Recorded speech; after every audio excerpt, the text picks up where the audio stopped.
Hi అందరికి.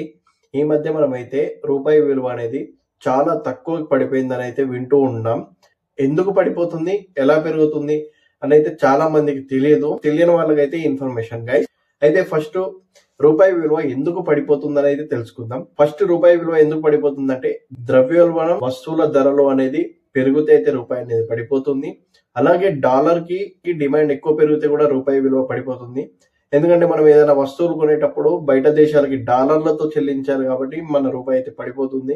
Import అనేది పెరిగి ఎక్స్పోర్ట్ అనేది తగ్గితే రూపాయి విలువ పడిపోతుంది. దేశంలో రాజకీయాల అస్థిరత్వం వల్ల, యుద్ధాలు జరగడం వల్ల, గ్లోబల్ మార్కెటింగ్ వల్ల రూపాయి విలువ అయితే పడిపోతూ ఉంటుంది గైస్.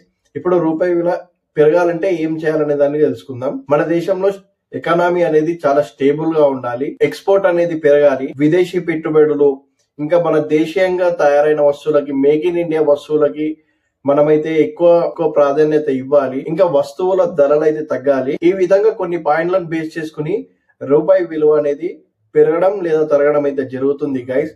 ఈ ఇన్ఫర్మేషన్ మీకు నచ్చినట్టయితే లైక్, షేర్ అండ్ సబ్స్క్రైబ్ చేయండి.